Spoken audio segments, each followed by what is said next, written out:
ಮತ್ತೊಮ್ಮೆ ನನ್ನಿಬ್ಬರ ಸಹೋದ್ಯೋಗಿಗಳು ನೇರ ಸಂಪರ್ಕದಲ್ಲಿದ್ದಾರೆ. ಪ್ರಶಾಂತ್, ಬಿಜೆಪಿಯ ಸದ್ಯದ ಪರಿಸ್ಥಿತಿಯನ್ನು ನೋಡಿದ್ರೆ ಹಿರಿಯೂರು ಟಿಕೆಟ್ JDSನವ್ರು ತಗೊಂಡ್ರೆ ತಗೊಳ್ಳಿ ಅನ್ನೋ ಸ್ಥಿತಿಲಿ ಇರಬೇಕು. ಅದೇ ಎರಡು ವಿಷಯಗಳು. ಹಿರಿಯೂರು ಮುಖ್ಯಮಂತ್ರಿ DK ಶಿವಕುಮಾರ್ಗೆ ಪ್ರತಿಷ್ಠೆಯ ಕ್ಷೇತ್ರ. ಮುಖ್ಯಮಂತ್ರಿ ಆದಮೇಲೆ ಅವರ ಮೊದಲ ಬೈ ಎಲೆಕ್ಷನ್. ಜೊತೆಗೆ ಡಾಕ್ಟರ್ ಹಿರಿಯೂರಿನ ಸುಧಾಕರ್ ಏನಿದ್ರು ಅತ್ಯಂತ ಆಪ್ತರು. ಯಾಕಂದರೆ ಅವರ ಹೆಸರೇ ಇರಲಿಲ್ಲ ಮಂತ್ರಿಮಂಡಲದಲ್ಲಿ. DK ಶಿವಕುಮಾರ್ ಹೋಗಿ ಮಂತ್ರಿಮಂಡಲದಲ್ಲಿ ಸುಧಾಕರ್ ಹೆಸರನ್ನು ಹಾಕ್ಸಿದ್ರು. ಹೀಗಾಗಿ ಸುಧಾಕರ್ ಮಗನಿಗೆ ಟಿಕೆಟ್ ಕೊಡಿಸಿ ಅದನ್ನು ಗೆಲ್ಲಿಸ್ತಾ ಇರ್ತಕ್ಕಂಥದ್ದು DK ಶಿವಕುಮಾರ್ಗೆ ಅನಿವಾರ್ಯ ಮತ್ತು ಅವರ ಪೊಲಿಟಿಕಲ್ ಅವಶ್ಯಕತೆ ಕೂಡ ಒಂದು ಭಾಗ ಇದು. ಅದರ ಅರ್ಥ ಏನು? ತುಂಬ ತುರುಸಿನ ಒಂದು ಸ್ಪರ್ಧೆ ನಡೆಯುತ್ತೆ. ಕರೆಕ್ಟ್.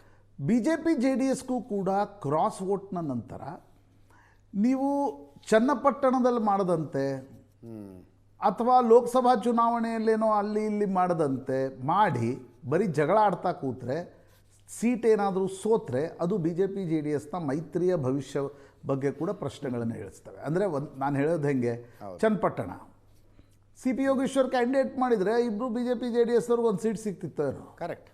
ಜಗಳ ಆಡ್ಕೊಂಡ್ರು. ಹಿರಿಯೂರಿನಲ್ಲೂ ಕೂಡ JDSನವರಿಲ್ಲ ನಾವೇ ಹೋಗ್ತೀವಿ ಅಂತ ನಿಲ್ಲೋದ. ಈಗ HD ಕುಮಾರಸ್ವಾಮಿ ಅವರ ಹೆಸರು ಕೇಳಿ ಬರ್ತಾ ಇದೆ. ಗೆದ್ರೆ ವೆಲ್ ಆ್ಯಂಡ್ ಗುಡ್, ಸೋತ್ರೆ BJP JDSನ ಮೈತ್ರಿಯ ಭವಿಷ್ಯವೇ ಒಂದು ರೀತಿ ಪ್ರಶ್ನಾರ್ಥಕ ಚಿಹ್ನೆ ಆಗುತ್ತೆ. ನಾಳೆ ವಿಜೇಂದ್ರ ಮತ್ತು BJPಯ ನಾಯಕರು ಕುಮಾರಸ್ವಾಮಿ ಅವ್ರ ಜೊತೆ ಈ ಬಗ್ಗೆ ಚರ್ಚೆ ಮಾಡ್ತಾರೆ ಅಂತಕ್ಕಂಥದ್ದನ್ನ ಹೇಳಲಾಗ್ತಾ ಇದೆ. ಅಲ್ಲಿ ಕುಮಾರಸ್ವಾಮಿ ಹಠ ಹಿಡಿದು ನಾನೇ ನಿಲ್ತೀನಿ ಅಂತ ಹೋಗ್ತಾರಾ, ಅಥವಾ JDS ಕ್ಯಾಂಡಿಡೇಟ್ ಹಾಕ್ತಾರಾ, ಅಥವಾ BJP ತನ್ನ ಕ್ಯಾಂಡಿಡೇಟನ್ನು ಹಾಕತ್ತಾ? ನನಗನ್ಸುತ್ತೆ BJP JDS ಮೈತ್ರಿಯ ದೃಷ್ಟಿಯಿಂದ ಕೂಡ ಹೆಂಗೆ ಚುನಾವಣೆಯನ್ನು ಎದುರಿಸ್ತಾರೆ ಅನ್ನೋದು ಕೂಡ ಒಂದು ಲಿಟ್ಮಸ್ ಟೆಸ್ಟ್. ಯಾಕಂದರೆ JDSನ ಶಕ್ತಿಯೂ ಇದೆ, BJPಯ ಶಕ್ತಿಯೂ ಇದೆ. ಆನಂದ, JDSನವ್ರು ರಿಸ್ಕ್ ತಗೋತಿಲ್ವಾ ಹಿರಿಯೂರು ಟಿಕೆಟ್ ಕೇಳುವ ಮೂಲಕ?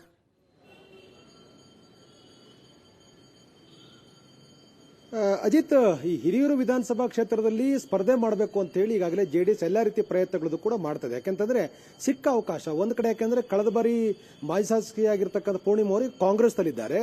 ಅಲ್ಲಿ ಬಿಜೆಪಿಯಲ್ಲಿ ಯಾರು ಅಂತಕ್ಕಂಥ ಇನ್ನೂ ಕೂಡ ನಿರ್ಧಾರ ಆಗಿಲ್ಲ. ಹೀಗಿರುವಾಗ ಇವತ್ತು ಬೆಳಗ್ಗೆ ಆಶ್ಚರ್ಯ ಅಂತಂದ್ರೆ JDSನ ಶಾಸಕ ಪಕ್ಷ ನಾಯಕರಾಗಿರೋ ಸುರೇಶ್ ಬಾಬು ಅವರು ದಿಢೀರ್ ವಿಧಾನಸೌಧದಲ್ಲಿ ಪತ್ರಿಕಾಗೋಷ್ಠಿ ನಡೆಸಿ ಅವರು ಬೆಳಿಗ್ಗೆನೇ ಹೇಳ್ತಾರೆ ನಮ್ಮ ಪಕ್ಷಕ್ಕೆ ಆ ಒಂದು ಕ್ಷೇತ್ರ ಬಿಟ್ಟು ಕೊಡಬೇಕು ಅಂತ ಹೇಳ್ತಾರೆ. 2 ಅವರ್ ಬಿಟ್ಟು ಕುಮಾರಸ್ವಾಮಿ ಅವರು ಹೇಳ್ತಾರೆ ನಾವು ಆ ಕ್ಷೇತ್ರದಲ್ಲಿ ಸ್ಪರ್ಧೆ ಮಾಡ್ಲಿಕ್ಕೆ ಅಪೇಕ್ಷೆಯನ್ನು ಹೊಂದಿದ್ದೇವೆ ಅಂತಕ್ಕಂಥ ಮಾತನ್ನ ಅವರು ಕೂಡ ಹೇಳ್ತಾರೆ. ಅಂದ್ರೆ ಅಷ್ಟರ ಮಟ್ಟಿಗೆ JDS ಬಹಳ ಫ್ರಂಟ್ ಲೈನ್ ಇತ್ತು, ಆ ಟಿಕೆಟ್ಗೆ ಪ್ರಯತ್ನವನ್ನು ಮಾಡ್ತಾ ಇದೆ. ಯಾಕೆಂದ್ರೆ JDS ಕೂಡ ಕೇಳಲಿಕ್ಕೆ ಒಂದು ಅವಕಾಶ ಇದೆ. ಯಾಕಂದ್ರೆ ಅಲ್ಲಿರ್ತಕ್ಕಂಥ ಗೊಲ್ಲ ಸಮುದಾಯದ ಬೆಂಬಲಗಳು ತಮ್ಮ ಪರವಿದೆ ಅಂತಕ್ಕಂಥದ್ದು JDS ನಾಯಕರ. ಯಾಕಂದ್ರೆ 50,000 ಗೊಲ್ಲ ಸಮುದಾಯ ಇದೆ, SC ST 40 ಇದ್ದಾರೆ, ಒಕ್ಕಲಿಗರು 30,000 ಓಟ್ ಇದೆ ಅಲ್ಲಿ. ಹಾಗಾಗಿ ಸಹಜವಾಗಿ ಬಿಜೆಪಿಯ ಜೊತೆ ಮೈತ್ರಿ ಇರುವ ಕಾರಣಕ್ಕಾಗಿ ನಾವು ಗೆಲ್ಲಬಹುದು ಅಂತಕ್ಕಂಥ ಒಂದು ಲೆಕ್ಕಾಚಾರ. ಈಗ ಸುಧಾಕರ್ ಇಲ್ಲೇ ಇರುವಂತ ಕಾರಣಕ್ಕಾಗಿ ಅವರ ಮಗನಿಗೆ ಟಿಕೆಟ್ ಕೊಡಲಾಗುತ್ತೋ ಅಥವಾ ಪೂರ್ಣಿಮಾ ಅವರಿಗೆ ತೆಗೆದುಕೊಂಡು ಹೋಗಿ ನಿಲ್ಲಿಸಲಾಗುತ್ತೋ, ಇವೆಲ್ಲವೂ ಕೂಡ ಚರ್ಚೆ ಹಂತದಲ್ಲಿ ಇದೆ. DK ಶಿವಕುಮಾರ್ ಅಂತಿಮ ಒಂದು ನಿರ್ಧಾರವನ್ನು ತೆಗೆದುಕೊಳ್ತಾರೆ.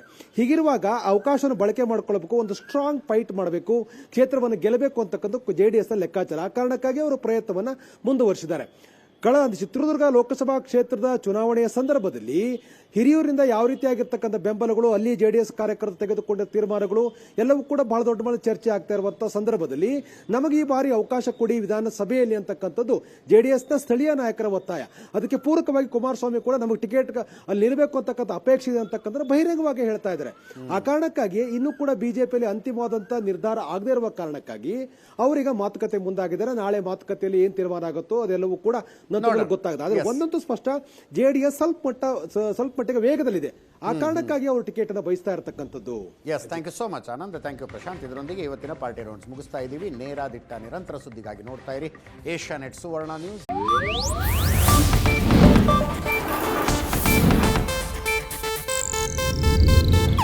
ಇದು ಏಷ್ಯಾನೆಟ್ ನ್ಯೂಸ್ ನೆಟ್ವರ್ಕ್ ಪ್ರಸ್ತುತಿ.